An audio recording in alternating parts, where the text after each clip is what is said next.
अस्सलाम वालेकुम जी।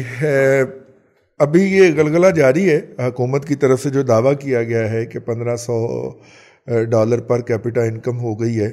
असद उमर साहब ने ये दावा किया तो फिर कुछ लोगों ने कहा कि जनाब आपने आबादी जो है वो पुराना फिगर यूज़ करके कैलकुलेट की है, और शहबाज राना साहब ने उसके ऊपर डिटेल किस्म का वो वर्डिक्ट जारी कर दिया। लेकिन मेरे पिछले वीलाग में इससे रिलेटेड जो वीलाग था उसके अंदर हमने ये कहा कि नेशनल अकाउंट कॉन्फ्रेंस थी, वो कॉन्फ्रेंस नहीं कमेटी थी, और उसकी हैसियत जो थी वो ऑफिशियल है। और इसके अंदर जो तमाशा हुआ है उसके ऊपर भी बात कर लेते हैं, लेकिन मैंने कहा ये करेक्शन कर दी जाए। अब हुकूमत की तरफ से ये दावा ऐसा है जिसके ऊपर हुकूमत खुद भी हैरान हो गई है। हैरान होने की वजह यह है कि बुनियादी तौर पे उन्हें नहीं पता था कि ये चमत्कार किया जा सकता है। अब चमत्कार किसने किया है? ये चमत्कार एक रिटायर्ड ब्यूरोक्रेट ने किया है, जिनको हुकूमत का डेट एडवाइज़र के तौर, डेट मेरा ख्याल को इस तरह का वो एडवाइज़र हैं हुकूमत के, और पहले वो फाइनेंस सेक्रेटरी रह चुके हुए हैं। बहुत टैलेंटेड आदमी है। MIT से उन्होंने PhD किया हुआ है अमेरिका से, और वो IMF से डील करने के स्पेशलिस्ट समझे जाते हैं। मुशर्रफ दौर में भी इसलिए वो बड़ी मरकज़ी हैसियत थी उनकी, शौकत अजीज़ की नाक का बाल थे, चलें हाथ की घड़ी कह लें हम, और जर्नलिस्टों के साथ उनका बड़ा प्यार मोहब्बत चलता रहता है। ये खबर पहले फोड़ी गई थी मंगल वाले दिन गुज़िश्ता हफ्ते, और मंगल वाले दिन फोड़ी गई, बुध को अखबारात में शाया भी हो गई, लेकिन इसका कोई नोटिस नहीं लिया गया। ज़ेर बहस ये तब आई जब प्राइम मिनिस्टर ने इसका ट्वीट किया अपने फ़ख्र के तौर पे, और उसके बाद फिर ये ज़ेर बहस है। अब मसला ये है कि उसका कोई काउंटर नरेटिव भी देख लेते हैं कि क्या आया है। हुकूमत जो GDP की साइज़ के हवाले से बात कर रही है और पर कैपिटा इनकम के हवाले से बात कर रही है, हो सकता है हुकूमत दुरुस्त कह रही हो, और उसकी वजह यह है कि जो इन टर्म ऑफ वैल्यू जो है वो तो बड़ा है चीज़ों की, मतलब उनकी कीमतों में तो इजाफा हुआ है ना। तो GDP जब हम कैलकुलेट करते हैं तो पूरे सेक्टर के अंदर इतनी पैदावारियत हुई, इसकी मालियत क्या थी ये देख के हम करते हैं ना। तो वही घी जो पहले 175 रुपये का बिक रहा था, अब वो घी अगर 315 रुपये पे चला गया है तो वैल्यू में इजाफा हो गया ना। ठीक है, पहले अगर वो $10 बिलियन की इंडस्ट्री थी, तो अब अगर वो $18 बिलियन की इंडस्ट्री हो गई है घी की, तो वॉल्यूम वाइज तो इजाफा हो गया ना। क्या ख्याल है? भाई पहले आटा 40 रुपये किलो था, और आटे की जो सनत थी वो तकरीबन कोई $20 अरब की हमारी डोमेस्टिक इंडस्ट्री थी। मैं मिसाल के तौर पे बात कर रहा हूँ, एग्जैक्ट फिगर नहीं बोल रहा। तो अब जब वो डबल हो गया तो वो तो तकरीबन $40 अरब की इंडस्ट्री हो गई ना हमारी। तो जब हम डॉलर टर्म में उसको कैलकुलेट करेंगे तो वो हो जाएगा, एक तो ये वो ज़्यादा फिगर आएंगे, तो हम कह सकेंगे कि जी 263 से उठा के हम उसको 296 पे ले गए हैं। तो चीज़ें उतनी हैं, उनकी कीमतों में इजाफा हुआ है, और इजाफी कीमत हमने कैलकुलेट करके कहा जी हमारी GDP का साइज बढ़ गया। ठीक है, आप महंगाई से रगड़े गए हैं तो आपका कसूर है।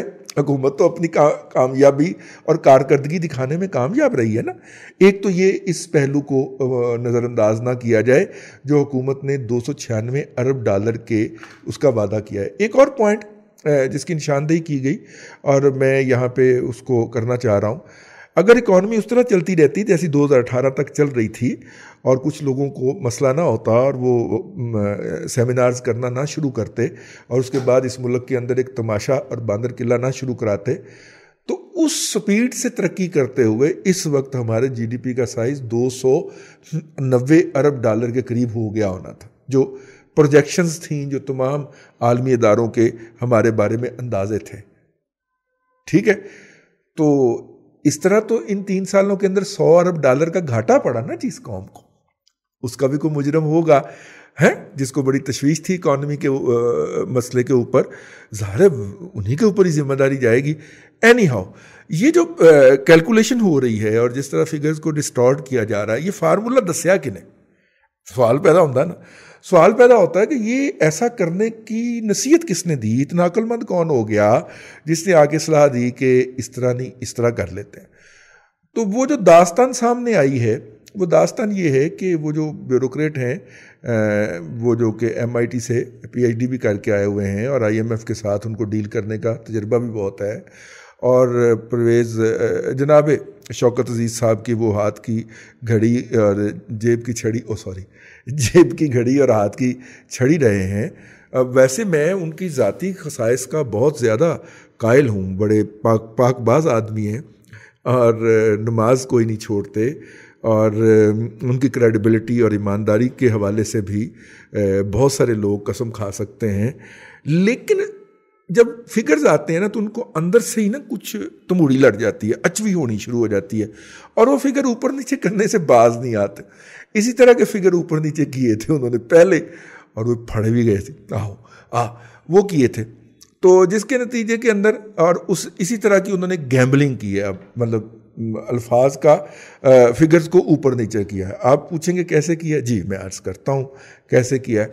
और दूसरा ये है कि वो जो नेशनल अकाउंट्स कमेटी जो थी, उसकी मीटिंग आपको पता है कि वो भी हुआ था। एक दिन वो फैसले पे पहुंचना था तो वो फिर सस्पेंड हो गई, तो फिर रातों रात जो था वो जो मुतलका अफसर थे जो कि फेडरल सेक्रेटरी हैं, उनको फिर फ़ोन आए और उनको बताया गया कि जिस तरह आपको कहा जा रहा है वैसे करें। तो फिर अगले दिन उन्होंने, और इनके भी वो चूँकि जूनियर रहे हुए थे जनाब ब्यूरोक्रेट साहब के, तो इन्होंने भी फिर उसको समझाया कि देख लो, मैंने तुम्हें भी कहा था कि कर दो, अब तुमने नहीं किया तो प्राइम मिनिस्टर के कहने, हाउस के कहने के ऊपर करोगे। तो वो उन्होंने फिर ये वाली डिस्टॉर्शन करने की इजाज़त दे दी। PTI जो है वो इसके ऊपर जितनी मर्जी उल्टी सीधी छलांगें लगाती जाए, लगाती रहे, लेकिन पर कैपिटा इनकम के हवाले से जितनी मर्जी बात कर ली जाए, ये कहीं डिपिक्ट तो हो, नंबर 1। नंबर 2, ये फिगर जो हैं हम घर में बैठे जितनी मर्जी फूंडे मारते रहें कि हमने ये कर दिया वो कर दिया, बात तो तब ऑथेंटिकेट होगी ना जब उसको दुनिया मानेगी। आप कह सकते हैं कि दुनिया भाड़ में जाए, हमें दुनिया से क्या लेना? नहीं साहब, दुनिया भाड़ में नहीं जा सकती, क्योंकि दुनिया से जाके हमने भीख मांगनी, और भीख मांगनी है हमने किस लिए कि जनाब हमें अपने मामला चलाने। अच्छा, हमने अपने मामला चलाने के लिए भीख क्यों मांगनी है कि पिछले बेड़ा गर्क कर गए थे और पिछलों ने तबाही फेर दी थी। तो दुनिया कहती है कि अच्छा फिर IMF का मुंशी है, इसको ज़रा बैठा लें और हर खर्चा इसको दिखा के किया करें, और हर खर्चा करने के बाद इसको रिपोर्ट किया करें कि ये सही जगह खर्चा हो गया। तो मुंशी बिठा लिया उन्होंने स्टेट बैंक का गवर्नर भी भिजवा दिया अपना, ठीक है, ये, और मुंशी भी बिठा दिया कि जनाब इनके हर खर्चे के ऊपर नज़र रखें। ये सुना है इनके घर में बड़ी अंधी मची हुई है, और चूँकि हमने उससे पहले तकरीरें कर करके दुनिया को यकीन दिला दिया था कि हमारे घर में अंधी पड़ी हुई है, जिसका जो मुंह में आता है वो बक देता है और जिसके जो दिल में आता है वो उठा के ले जाता है। ठीक है, जब हमने दुनिया को ये यकीन दिला दिया कि हमारे घर में अंधी पड़ी हुई है, तो दुनिया ये यकीन कर गई कि ठीक है आपके हर घर में हालात बड़े ख़राब हैं। अब हमने हाथ निकाला कि दे सखिया राय खुदा तेरा अल्लाह ही बूटा लाएगा। वो कहते हैं नहीं ठीक है, पैसे तो आपको दे देंगे, ठीक है, ज़कात खरात भी दे देंगे, चावल भी दे देंगे, लेकिन पहले आपके हालात ठीक हो जाए ना, क्योंकि आपने खुद ही कहा आपके घर में अंधी मची हुई है। तो IMF की मोर ज़रूरी है। अब IMF हमारे ये दावे तस्लीम करता है, या एशियाई तरक्याती बैंक हमारे ये दावे कबूल करता है, या वर्ल्ड बैंक हमारे ये दावे कबूल करता है, फिर बात बनेगी। घर में बैठ के हम जितने मर्जी फिगर जालसाजी करके तो करते रहें, तो बाद में कह दें कि वो 600 अरब रुपया एक जगह से आना था, वो हमें मिस कैलकुलेशन हो गई, तो वो हम कैलकुलेट नहीं कर पाए, तो असल में तो 3300 अरब रुपया इकट्ठा हुआ था ना। ठीक है, 160 के डॉलर पे 3300 अरब इकट्ठा करके तो हमने बड़े कारनामे, 22 अरब डॉलर इकट्ठा करके हमने बड़े कारनामे सर अंजाम दिए थे। जबकि 100 के डॉलर के ऊपर इसहाक डार साहब जो थे वो 39.5 अरब डॉलर, यानी कि 40 अरब, तकरीबन 40 अरब डॉलर जो था, 39 कर लें, 39 अरब डॉलर इकट्ठा करके गए हुए थे इसी इकॉनमी में से। उस इकॉनमी पे से ये ईमानदार और पाकबाज लोगों ने 22 अरब डॉलर इकट्ठा किया था, याद दिलाना चाह रहा हूँ, पहले साल में।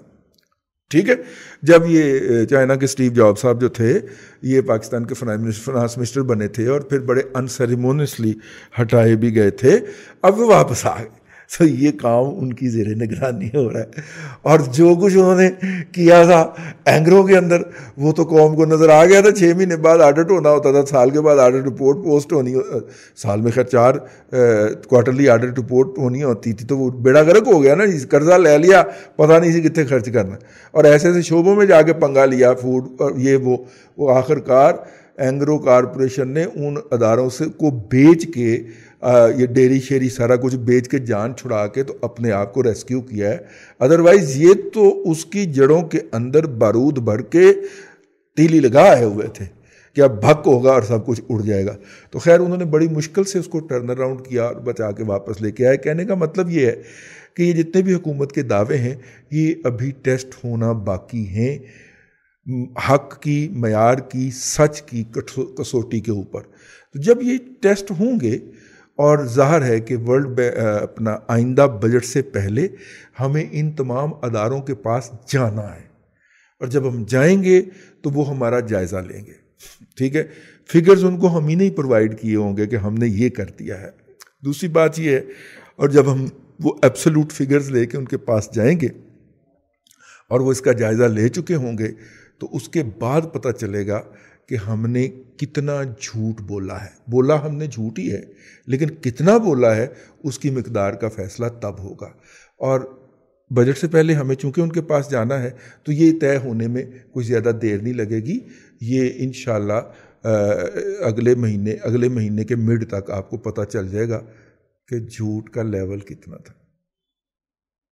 अब तक के लिए इतना ही। फीडबैक ज़रूर दीजिएगा। अल्लाह आपको आसानियाँ अता करे और आसानियाँ खल्क़े खुदा में तकसीम करने की तौफ़ीक़ अता करे।